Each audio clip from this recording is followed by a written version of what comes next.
This is the visual that defines a collapsing presidency. If you walk past 1600 Pennsylvania Avenue this morning, you won't see the stately symbol of American democracy. You will see a disaster zone. You will see a massive mud-filled crater where the historic East Wing used to stand. You will see silent yellow cranes towering over the executive mansion like vultures. And for the first time in 6 months, you will hear something terrifyingly quiet: silence. As of 8 a.m. this morning, Monday, January 26, 2026, all construction on President Trump's controversial $400 million grand ballroom has been ordered to an immediate, indefinite halt. The ballroom from hell, as preservationists have called it, is dead in the water. A federal judge, an appointee of Ronald Reagan, no less, has just issued a blistering 40-page injunction that doesn't just stop the work, it accuses the administration of willful deception, statutory vandalism, and gross fiscal negligence. President Trump, already reeling from the Davos disaster, the Japan bond crash, and the seizure of his New York properties, has just been blindsided in his own backyard. He woke up this morning expecting to see concrete being poured for his monument. Instead, he woke up to a federal marshal taping a cease and desist order to the White House construction fence. The official reason? The money is gone. The private donations that were supposed to fund this massive vanity project have evaporated in the wake of the Japan financial crisis. And without the cash, the judge has ruled that the President of the United States is effectively squatting on public land, destroying national heritage with an unfunded mandate. In this deep dive special report, we are going to walk you through the stunning court order that just dropped. We are going to show you how the East Wing demolition has turned into a political suicide pact. We are going to expose the phantom donors who fled the moment the markets cracked. And we are going to explain why this stopped construction site is the perfect metaphor for a second term that has completely run out of road. The king wanted a castle. He ended up with a hole in the ground. To understand the severity of this ruling and why Washington is in a state of absolute shock this morning, we have to rewind to late 2025. Fresh off his inauguration, President Trump announced the most ambitious and destructive renovation in White House history. He argued that the traditional East Room was too small, too ugly, and embarrassing for hosting world leaders. He famously called the existing facilities third world in a leaked memo to his chief of staff. His solution was the Grand Ballroom, a proposed 90,000 square foot extension that would rival the palaces of Europe. He wanted gold leaf detailing. He wanted 30-foot ceilings. He wanted a dedicated victory balcony facing the Treasury Department. The price tag was astronomical, $400 million. But he had a plan to sell it to the public. He promised the taxpayers wouldn't pay a dime. He claimed that a coalition of private patriots, billionaire donors, had already pledged the full amount. He called it a gift to the nation. The cost, however, wasn't just financial, it was historical. To build this monstrosity, the administration argued they needed to demolish the existing East Wing. This meant the destruction of the family theater, the dismantling of the First Lady's offices, and the excavation of the historic gardens. Preservationists screamed. The National Trust for Historic Preservation sued immediately. They argued, you cannot tear down a UNESCO-adjacent site just because you want a bigger dance floor. They argued that the White House belongs to the people, not the temporary occupant. But Trump bulldozed them, literally. In December, his Department of Justice utilized a loophole. They argued that the project was a matter of national security, claiming the new structure would include a secure, state-of-the-art underground bunker to replace the aging PEOC, Presidential Emergency Operations Center. Judge Richard Leon, the federal judge overseeing the initial challenge, was skeptical.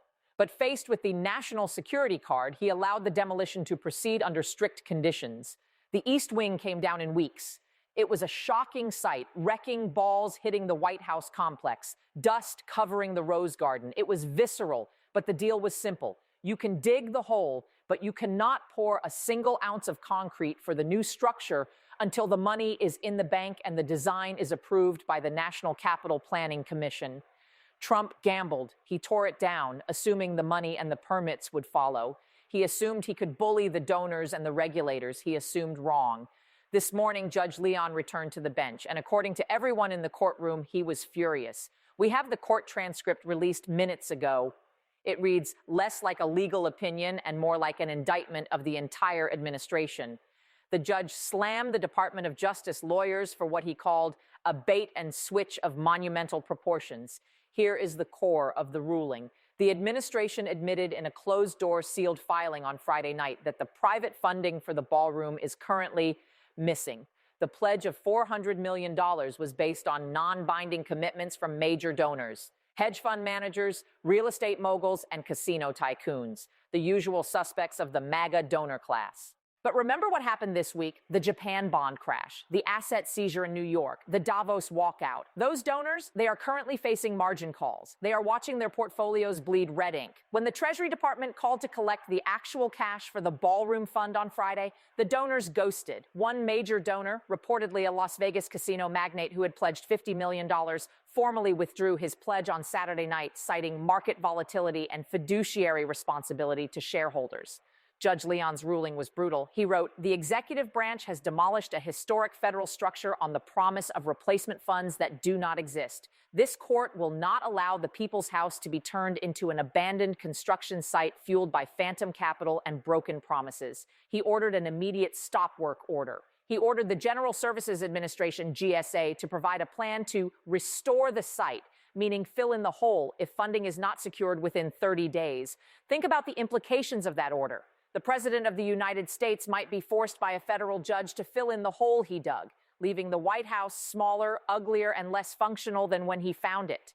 He will be the president who destroyed the East Wing and left a patch of grass in its place. But the ruling gets worse. The national security excuse, the shield Trump used to start the demolition, fell apart in spectacular fashion. For months, the White House claimed this ballroom was necessary for continuity of government. They claimed the basement would house a new situation room that would be impenetrable. In today's hearing, the judge unsealed a classified report from the Secret Service that the administration tried to hide. It turns out the Secret Service opposed the project. The report states that the massive construction zone has created a critical security vulnerability on the east side of the complex. The open pit exposes the foundations of the residence to drone attacks, acoustic surveillance, and tunneling risks. The Secret Service explicitly stated that the design of the glass-walled ballroom was a nightmare to protect. They called it a sniper's paradise and a surveillance magnet. The judge caught the administration in a lie. They used national security as a pretext to bypass historic preservation laws, when in reality, the project hurt national security. This destroys the legal defense for the project. It means the ballroom is not a government necessity. It is a vanity project. And under the Antiquities Act and the National Historic Preservation Act, you cannot destroy national monuments for vanity. The media is already calling it the ballroom from hell because it has effectively trapped the president in a legal and political inferno. Let's talk about the optics. Politics is optics, and these optics are devastating. President Trump is a man obsessed with aesthetics. He builds gold towers. He wears perfect suits. He wants to project an image of absolute perfection and control. Instead, he is living in a construction site. The view from the residence window where he sleeps is a mud pit. It's piles of dirt, idle machinery, and orange safety fencing. The noise of the now silent machinery has been plaguing the West Wing for months. Staffers report that meetings in the Oval Office were constantly interrupted by the beeping of reversing trucks and the pounding of pile drivers. And now, with the work stopped, it becomes a monument to failure. Every time a foreign leader visits, they have to be driven past the Trump crater. When the Prime Minister of the UK visits next month, their motorcade will drive past a hole in the ground covered in blue tarps. Every news broadcast doing a stand-up on the North Lawn has the yellow cranes in the background. It is a constant, physical, undeniable reminder that the president started something he couldn't finish. Compare this to the great builder persona he campaigned on. I build things ahead of schedule and under budget. I will rebuild America. This project is behind schedule. It is over budget. It is unfunded. And now it is illegal. It connects perfectly to the asset seizure narrative we discussed yesterday. He can't pay for his building in New York. He can't pay for his ballroom in D.C. The theme is insolvency. Why did the donors really pull out? It wasn't just the stock market crash, though that provided the excuse. It was the toxic brand. After the Davos disaster, where the president was openly laughed at by the world, putting your name on a Trump ballroom became a liability. Imagine being the CEO of a Fortune 500 company or a major hedge fund. Do you want your name engraved in marble on a ballroom that is being sued by every preservation group in America? Do you want to be associated with an administration that is seizing private property in Greenland and getting its own property seized in New York? The prestige of the project turned into poison. The donors realized that this ballroom might never be finished. Or worse, the next president, who, according to the wipeout polls, is likely to be a Democrat, might tear it down the moment they take office. Nobody wants to pay $50 million for a building that gets demolished in 2029. It's a bad investment. So they used the Japan crash as an excuse to flee. They looked at the volatility, they looked at the subpoenas coming from the judge, and they decided to close their checkbooks. And Trump is left holding the bag, or rather holding the shovel. There is also a legal angle here for the donors.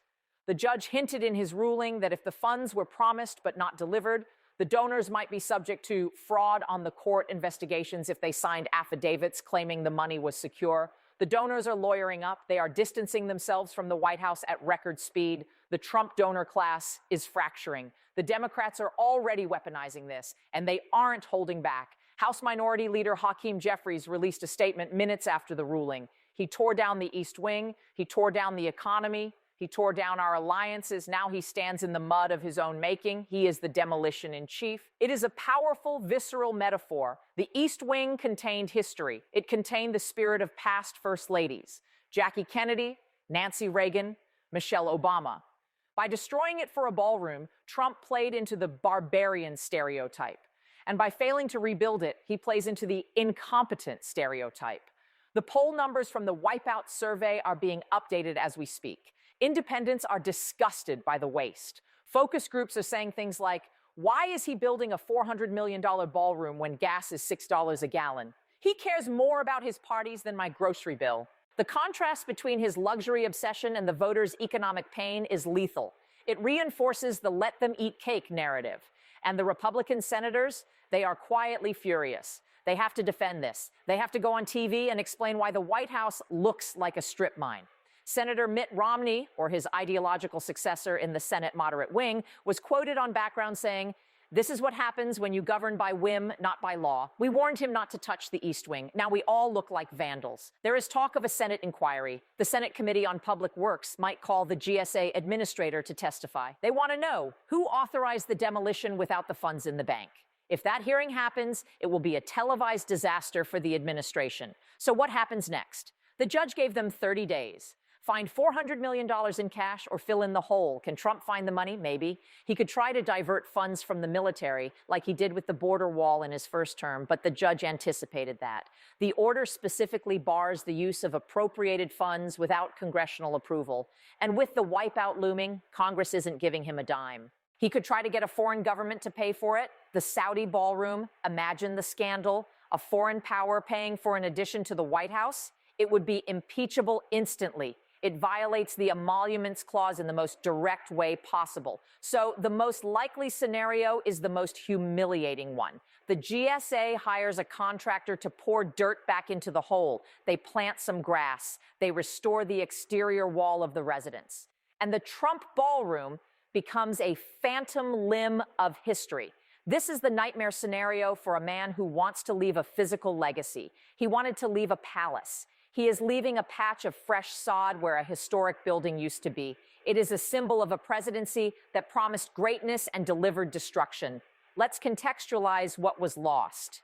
The East Wing wasn't just offices. It was built during World War II under FDR to hide the construction of the underground bunker, the PEOC. It has stood for over 80 years. It housed the First Lady's staff, the engine of soft power. It was the entrance for visitors. It was where the tours began. By tearing it down without a plan, Trump severed the social arm of the White House. Melania Trump, or the acting First Lady figure, has been reportedly homeless within the complex. Her staff is working out of a spare room in the Eisenhower Executive Office Building, EEOB, across the street. They are separated from the residents. Reports suggest the First Lady is furious. The ballroom was supposed to be her legacy, too, a place for her to host galas. Now it is her embarrassment. The internal friction this is causing in the East Wing versus West Wing dynamic is palpable. The National Trust for Historic Preservation is usually a quiet, polite organization. They hold galas. They save old post offices. For them to sue a sitting president is nuclear. They viewed this as an existential threat to the heritage of the United States.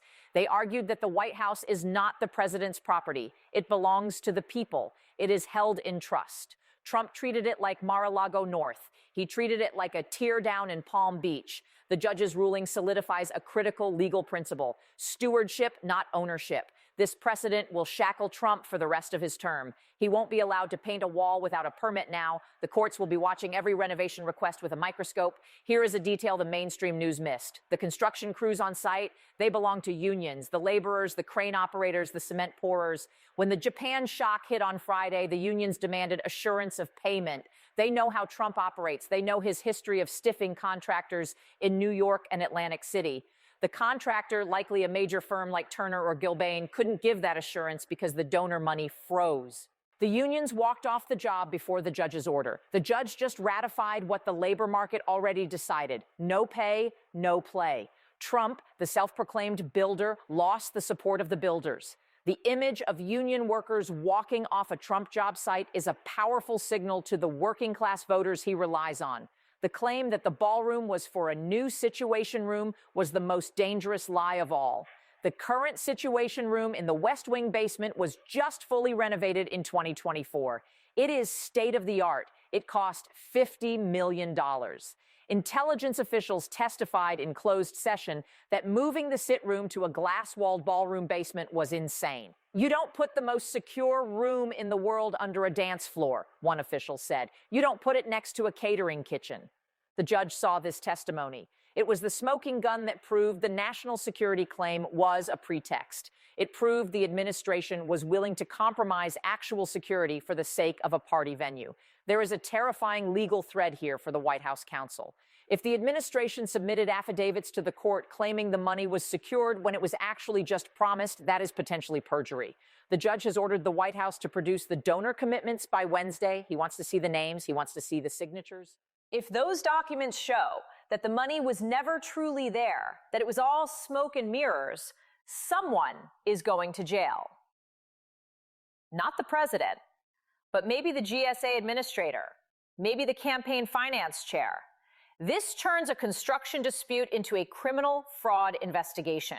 It opens a new front in the legal war, just as the ballroom front collapses. The ballroom from hell is the perfect capstone to this week of horrors. It started with a lie at Davos about Greenland. It continued with a financial crash in Tokyo. It hit home with a seizure in New York. And it ends with a hole in the ground in Washington. The structure of the Trump presidency is collapsing, just like the East Wing. The foundations, money, fear, image, competence, are gone. We are watching a president under siege in his own home, literally. He can't build, he can't borrow, he can't brag. The only thing he can do is rage at the mud outside his window. We will be monitoring the GSA filings closely. If they issue a remediation contract, aka the fill-in order, we will let you know immediately, because that will be the moment the Trump era officially runs out of concrete. The builder president has become the destroyer president, and the hole in the ground on Pennsylvania Avenue is the undeniable proof. Sarcastic subscribe, like, share, because the mainstream media is too afraid to call it what it is, a demolition of the presidency itself.